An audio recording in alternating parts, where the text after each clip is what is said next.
শ্রীমদ্ ভাগবত মহাপুরাণ এবং বৈষ্ণব গ্রন্থসমূহে বর্ণিত পুতনার কাহিনী কেবল এক রাক্ষসীর বধের ঘটনা নয়, বরং এটি অসম্পূর্ণ অনুভূতি, ভক্তি এবং ঈশ্বরের অসীম করুণার এক অনন্য উদাহরণ। পুতনার পূর্বজন্মের গল্প অত্যন্ত সংবেদনশীল এবং গভীর আধ্যাত্মিক তাৎপর্যে পূর্ণ। আসুন এই দিব্য কাহিনীটি সহজ ও হৃদয়গ্রাহীভাবে বুঝি। পুতনা, উদ্ধারের এক বিস্ময়কর কাহিনী। শ্রীকৃষ্ণ তার শৈশবে বহু অসুরবধ করেছিলেন, কিন্তু পুতনার প্রসঙ্গ সবচেয়ে ব্যতিক্রমী। সে এক রাক্ষসী যে বিষ দিয়ে শিশুকৃষ্ণকে হত্যা করতে এসেছিল, তবুও সে মাতার স্থান লাভ করেছিল। এটি সত্যিই বিস্ময়কর।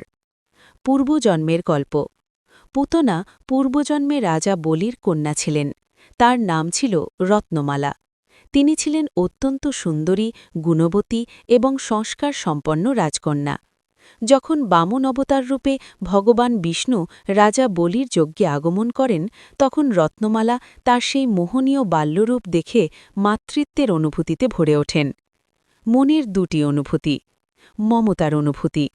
রত্নমালা ভাবলেন, আহা, যদি এমন এক সুন্দর সন্তান আমার হতো, আমি তাকে কোলে নিয়ে স্নেহে দুধ পান করাতাম। ক্রোধের অনুভূতি। কিন্তু যখন বামন দেবতা ৩ পা ফেলে তার সব কিছু নিয়ে নিলেন, তখন সেই ভালোবাসা ক্রোধে পরিণত হল। তিনি মনে মনে ভাবলেন, যদি এ আমার সন্তান হতো, তাহলে আমি তাকে বিষ খাইয়ে মারতাম। ভগবানের ন্যায়। সর্বজ্ঞ ভগবান তার ২ অনুভূতিই গ্রহণ করেছিলেন, তার মমতা, তার ক্রোধ বা বিষ। সময়ের সঙ্গে সঙ্গে এই ২ অনুভূতি ফলপ্রসূ হয়। দ্বাপর যুগে পুতনা। দ্বাপর যুগে সেই রত্নমালাই পুতনা হয়ে জন্মগ্রহণ করেন। তিনি বিষ মাখিয়ে শিশুকৃষ্ণকে হত্যা করতে এসেছিলেন, কিন্তু ভগবান তার ভিতরের সেই মাতৃস্নেহকেই গ্রহণ করেন। যখন পুতনা কৃষ্ণকে দুধ পান করাতে গেলেন, তখন শ্রীকৃষ্ণ তার প্রাণের সঙ্গে সঙ্গে পাপও নাশ করে তাকে মোক্ষ দান করেন। করুণার শিক্ষা। এই কাহিনী আমাদের শেখায়, ভগবান শুধু আমাদের কাজ নয়, আমাদের অনুভূতিও দেখেন। পুতনার মতো রাক্ষসীকেও তিনি মাতার স্থান দিয়েছেন, কারণ তার অন্তরে কখনো সত্যিকারের মাতৃত্বের অনুভূতি জেগেছিল।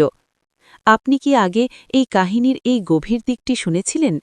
ভগবানের এই করুণা ও ন্যায়ের বিষয়ে আপনার মতামত কি? আপনার মতামত অবশ্যই জানান। হরে কৃষ্ণ। এই রকম দেবদেবীর পৌরাণিক গল্প পেতে লাইক, শেয়ার ও সাবস্ক্রাইব করুন। কমেন্টে লিখুন হরে কৃষ্ণ।